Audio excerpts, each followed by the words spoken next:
现在订阅同盟会英语，不论找工作、升学或英检，表现更棒。快上 StudioClassroom.com。现在请收听教学节目。Advanced Studio Classroom is on the air.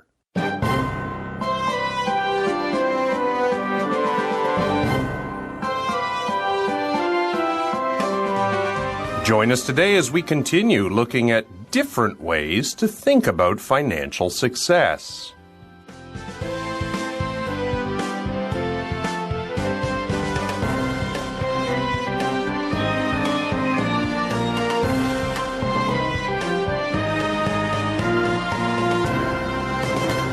Hello, listeners. Welcome back, and thank you for joining us for this Advanced Studio Classroom. Today, my name is Simon, and you're joining me in the studio today for the second part of our May finance article. It's called Financial Advice for All Ages. And the lesson we started looking at yesterday and are continuing with today is actually called Financial Success is a lot more than how big your pile of money is. And basically it introduced us to this idea that sometimes during your life things happen that force you to change the way you think about your finances. And it introduced us to the idea that there are different ways of measuring your success.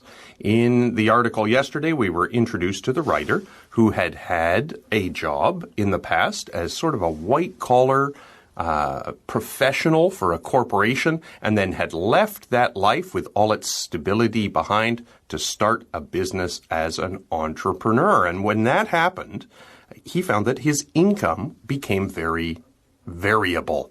Very, V-E-R-Y, variable, V-A-R-I-A-B-L-E, meaning changed up and down all the time. That's a bit of a mouthful.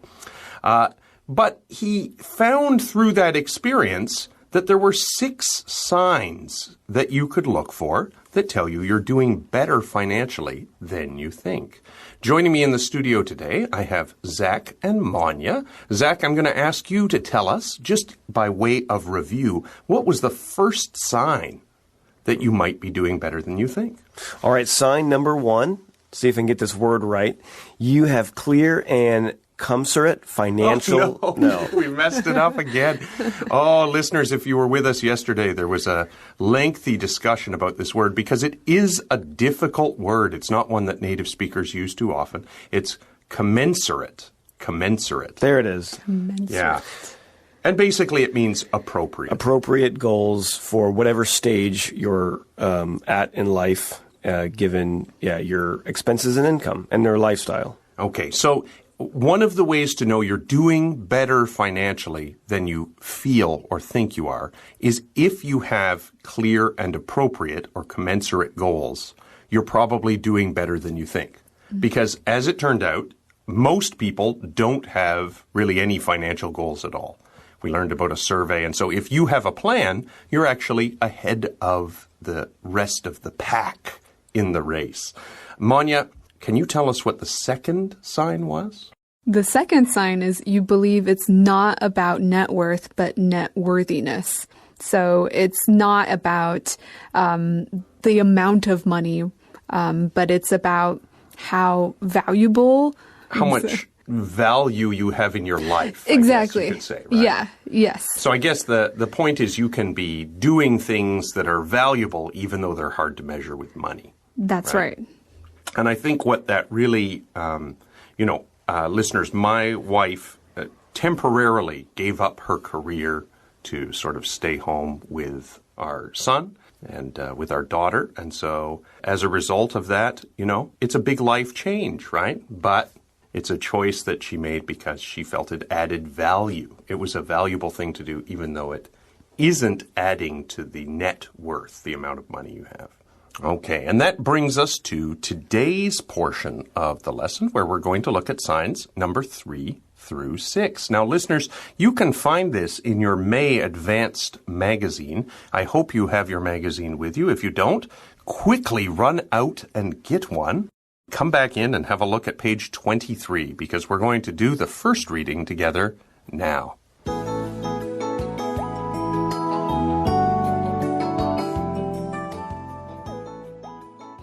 3. you don't fight over money with your spouse. This one might sound strange, but I know many couples whose worst fights have been about money. If you're not fighting over money, you're doing something right. You can prevent fights about funds by having a clear goal and plan, over-communicating about it, and sticking to it. 4. You spend for needs and save for wants.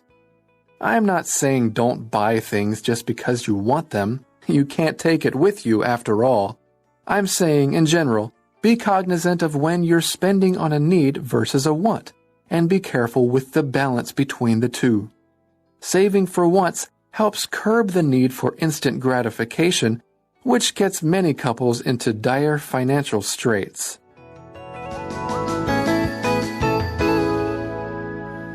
Now, listeners, remember, these are signs that you are doing better than you think. They're not really tips, as in advice. Really, it's things that if you see these things in your own life, you can feel assured that you're not doing too badly. So the third one here we have, Zach, what is it? Well, it says you don't fight over money with a spouse. Yeah, and a spouse, of course, Manya, really just means... A husband or wife. Yeah, there you go. So don't fight with your husband or wife about money. If you're not fighting about money, it's a good sign. Mm-hmm. Why is that? Well, it clearly looks like that you've communicated enough if you're not, in fact, fighting. Yeah, there's this like a common expectation of where the money's going and what it's for. It means you've managed to remove that tension from the relationship, that stress from the relationship, right? And this actually is one of the things that couples very frequently fight about. I know in North America, where the three of us are from, the big issue is often debt, right? I know when I was leaving North America to move to Taipei, at the time, there was a whole lot of tension over credit card debt.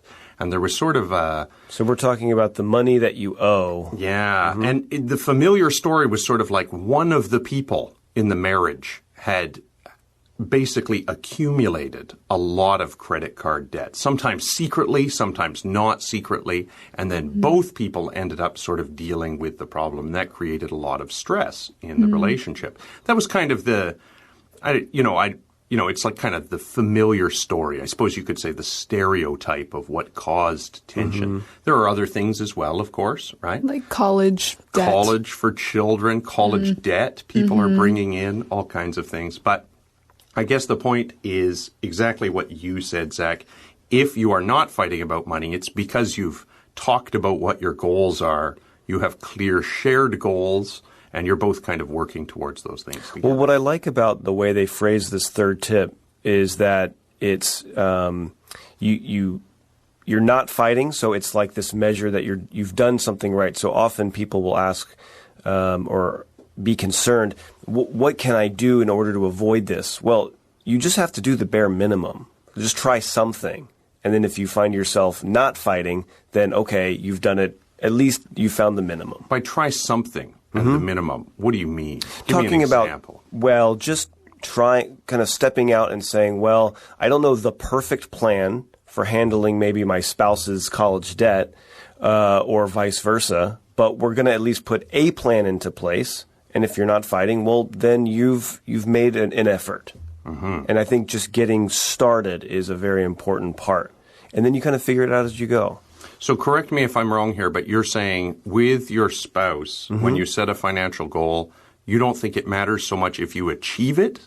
What matters is that you are... I'm talking about getting started. A lot of people struggle just to get started with pursuing that goal. Okay. So starting is half the battle. Something like that. Something like that. Okay, good stuff. Our fourth sign then, Manya, is you spend for needs and save for wants. Now, I know that when many people are learning English, we teach these two words together. So often one of the first words you learn, right, is have. So you learn a sentence pattern that's using have. Sometimes have has or have to and has to. But then sometime later, they'll throw in these two words in one lesson, need and want. And often, because of that, it's not very clear to people who are learning English as a second language that there is a very distinct difference between the two words, right? We say like, I need to go to 7-Eleven, I want to go to 7-Eleven, and in fact, native speakers do use those words interchangeably much of the time. But there is actually a difference between them. So, Manya, could you tell us just quickly what is the basic difference as a review between a need and a want? A want is something, obviously, something you want, you desire, but you can live without. But a need is something that's essential to your lifestyle. So almost like a want is something you would like to have, and a need is something you have to have, or bad things will happen. A good example, I suppose, would be water. You need water, you want chocolate milk. Right? That's right. So you need to drink something, but you don't need to drink chocolate milk or Coca-Cola or coffee or whatever. And so that becomes want instead of a need. Right. I need to eat dinner. I want to have steak for dinner. Okay. Now, this sounds scary as we discuss this, because it sounds like this writer is going to say, don't spend any money on things you like. But that is not, in fact, what is going on here in this sign at all. Instead, what is being said here, Manya? He's saying be cognizant of when you're spending on a need versus a want. So he just means like be really aware of what you're buying and if it's something you need or if it's just something you want. I was going to say cognizant. That's just like commensurate. Oh, no, another one of these words. But you took care of it. No problem. Cognizant just means aware of, right? Know about, understand what's happening. So to be clear, the writer is not saying to not buy things that you want.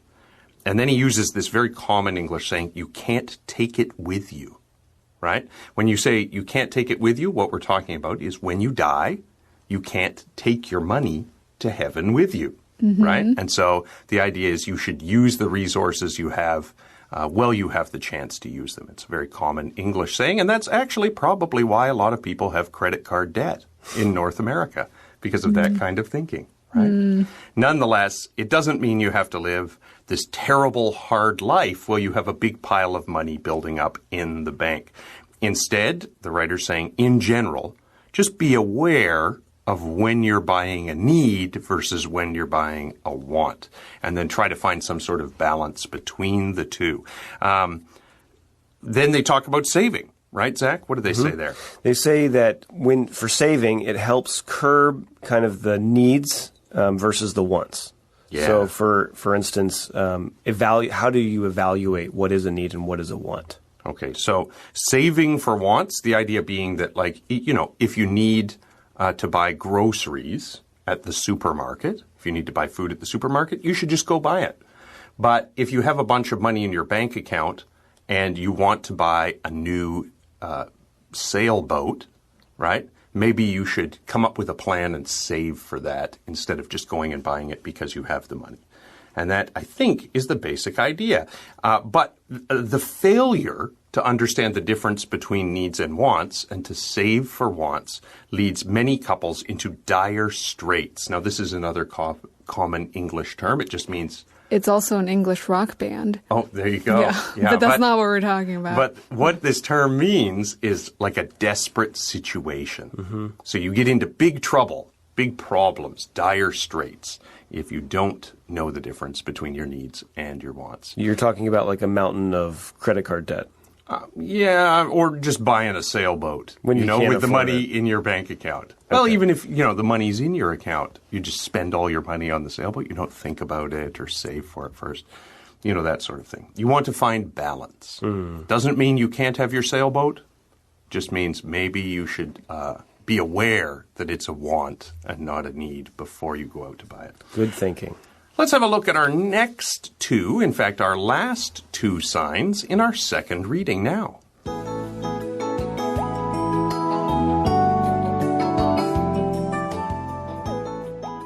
5. You have multiple streams of income.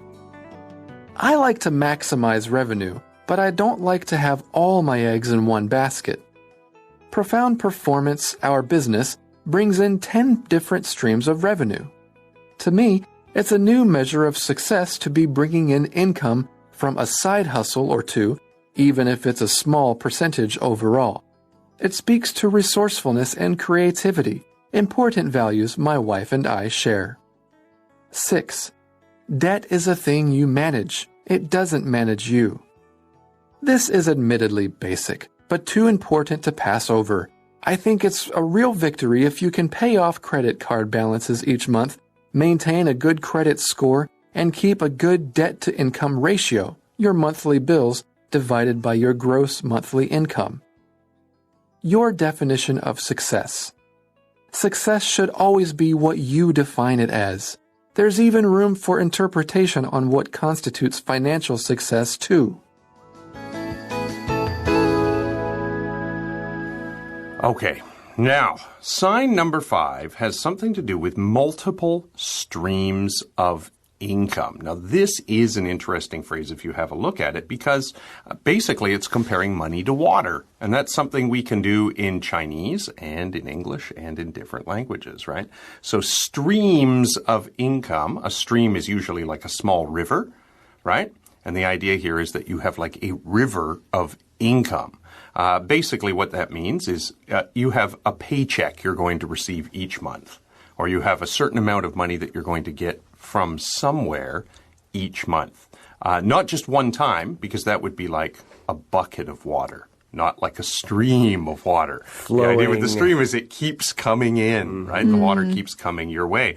But here they're suggesting multiple streams. What's that mean, Zach? Well, the next kind of idiom or metaphor that they use is to have all of one's eggs in one's basket. So multiple being that you are diversifying and that you're having not just one stream, but more than one. If we back up before that, though, they're saying like this writer likes to maximize revenue. When you maximize something, so you have the maximum amount, it means you have the most you can get. And revenue is another way of kind of saying income. It's the amount of money you have coming in. So normally, I suppose, when you're a parent and you have children and your children are looking for career advice, a lot of parents are going to say things like, find a job that makes you happy. But a lot of parents are also going to say things like, find a job that is secure and gives you a good pension. And other parents are going to say things like, find a job that pays a lot of money. That would be maximizing revenue. So often when we think about career and income, what we think is you get a job, you become really good at it, you work very hard, and you get higher and higher pay from that job, right? And that is a good way to maximize your revenue. But what the writer is saying here is it's a good idea to not only be getting income from one job. And that's where this phrase that you mentioned, Zach, comes in. I don't like to have all my eggs in one basket. This is a very, very common English saying.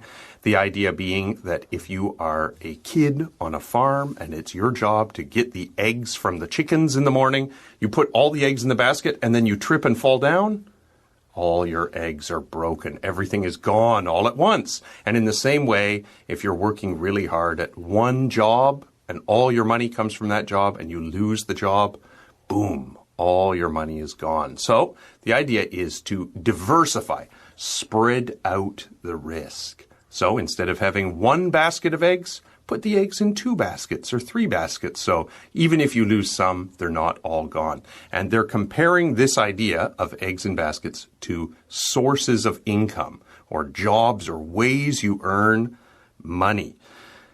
Profound performance. The business of the writer, that's the name of the business that the writer started when he became an entrepreneur, has 10 different streams of revenue. Now, does that mean it has 10 different businesses, Manya?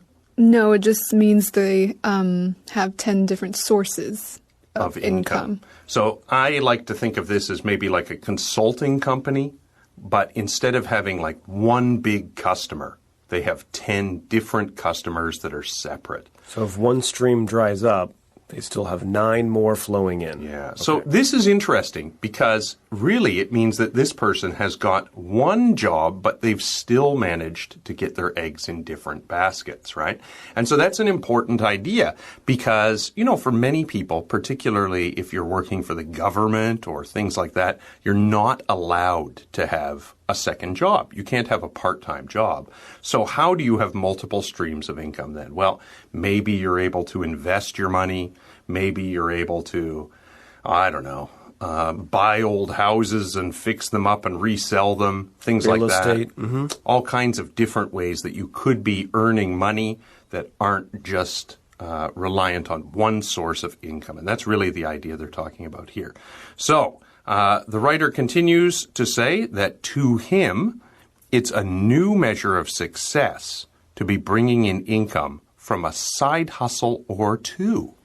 And so here, when the author uses this term side hustle, he's not talking anymore about different streams of income in his one job or one company. Because a side hustle is... Well, you could think of it like a part-time job, something on the side that's offering you an additional income. Now, this is different. It's kind of a new term, right? Actually, it's a term that has emerged kind of since the 2008 housing bubble or the recession, right? Before that, people did talk about having part-time jobs and things like that, but they usually used this term portfolio career, meaning a collection of different jobs, but usually those jobs were related to the same business. Side hustle doesn't have to be like that, right? It doesn't have to be, and it could be a variety of different things. I think one thing to note in regards to side hustle is as technology changes, new opportunities open up, whether it's or new trends that form. So whether that's making a side hustle income on YouTube as a YouTube with a YouTube channel, or whether you're delivering food with Uber Eats or Food Panda. That's kind of a new trend that you'll see. It could also be something that you're just passionate about. So, for example, if you always wanted to be an artist or a musician, maybe you have a band or you do your art and art exhibitions, but you do them in addition to your main job. So basically what we're talking about here, it's only one paragraph, but we're talking about different ways of diversifying your income. So you can do it within one company, or you can do it with one job and then other sources of income, or you can do it with multiple jobs. The point is that the writer says if you are doing this, it's a sign that you are doing better than you think financially. And he goes on to say that this ability to have multiple streams of income speaks to, which means it suggests you are good at, resourcefulness and creativity. And those are important values. Sign number 6, Manya. This is what we were talking about before. Big problem in North America, but also a big problem in other countries. What is it? It's debt is a thing you manage. It doesn't manage you. That's kind of a turn of phrase, we could call that, right? Where they're twisting the phrase around to change its meaning. So debt is a thing you manage. This just means you should be in control of your debt, right? It doesn't manage you, so debt doesn't manage you means you should control your debt. Don't let your debt control you. Yes. Right? So basically what that means is if you are going to have debt, keep it under control. Well, and it's it's an appropriate phrase for when we're talking about debt, because I think the common feeling is that if you do have debt, it can feel like your life is out of control if it's too much. Yeah, and here they talk about credit card debt specifically because, again, as I've mentioned, that has, I guess, historically been a very common stereotypical problem in North American stories and medias, right? So if you're watching the news, you might hear stories about out-of-control credit card debt, things like that. It's a thing North Americans think about a lot, but it is worth remembering that there are other kinds of debt too. For example, mortgages on houses or buying your car with a loan, things like that. People often think, they can manage all of their debt, but they really want or need that thing. And so sometimes the debt gets a little too big too quickly. They do say here that admittedly this tip is basic, but it's too important to pass over. When you pass over something, it just means you ignore it. So even though most of you listeners already know you should be in control of your debt, it's an important thing that should be mentioned. And then the writer says it's a real victory if you can pay off credit card balances each month. So basically, you don't have any expensive debt from month to month. But there are other things involved with controlling your debt. So they say pay off your balance, pay off all the money you owe each month. But there's other things too. Right, Manya? Yeah, it says to maintain a good credit score. It also says to keep a good debt-to-income ratio. Now, if you have a credit card, there are organizations that keep track of how much money you've borrowed, and they give you a score. A higher score means that you are a good risk. It means you're not too risky, you're going to pay your money back on time, and it's easier for you to borrow money for things like buying houses. If you have a low credit score, it's because you haven't always paid your bills on time or you have a lot of debt. Yeah, no, I have a question here. So in regards to credit score, does that come only with credit card holders, or that's like whether you're paying back loans just via your bank? Very famously in Taipei here, it's hard for foreigners to get access to credit. It is possible, but it's not as easy as it would be in your home country. And the reason for that mostly is that, as I understand it, most foreigners first develop a credit history, so a credit score, by getting student loans. That's often the introduction. I know when I got my student loans for university, they came with a credit card. They were government student loans, so they were kind of co-signed, guaranteed by the government. And that's why the bank was willing to lend me so much money, because I had this, the government took ultimate responsibility for it. And then the way I dealt with my student loan showed the banks how I deal with debt. So a credit score, credit history can develop just from how you are paying back personal loans. So basically, any debt affects your credit history. Unless you're borrowing money from your mother, and she's not telling the bank about it, I suppose. Although I was going to say earlier, personal loans, whether it's from a family member, is also good to keep in mind for the sixth tip, which is it gets complicated if relationships are involved too. So make sure you're managing that. That's right. So good credit score was one. The other one was a good debt-to-income ratio, and they just define that as your monthly bills divided by your gross monthly income. So it basically tells you how much you owe versus, compared to how much you earn. They go on then to say that your definition of success might be different now, having heard these 6 signs, than it was before. They say success should always be what you define it as. That means you can decide what success is for you. There's even room for interpretation on what constitutes financial success. Listeners, thank you so much for joining us, but be sure to join us again tomorrow. Tomorrow we're actually going to be looking at a different lesson. It's related to children. So be sure to join us then to find out how you can help your kids deal with their finances. Until then, I'm Simon. I'm Zach. And I'm Anya. Saying goodbye for now. Goodbye.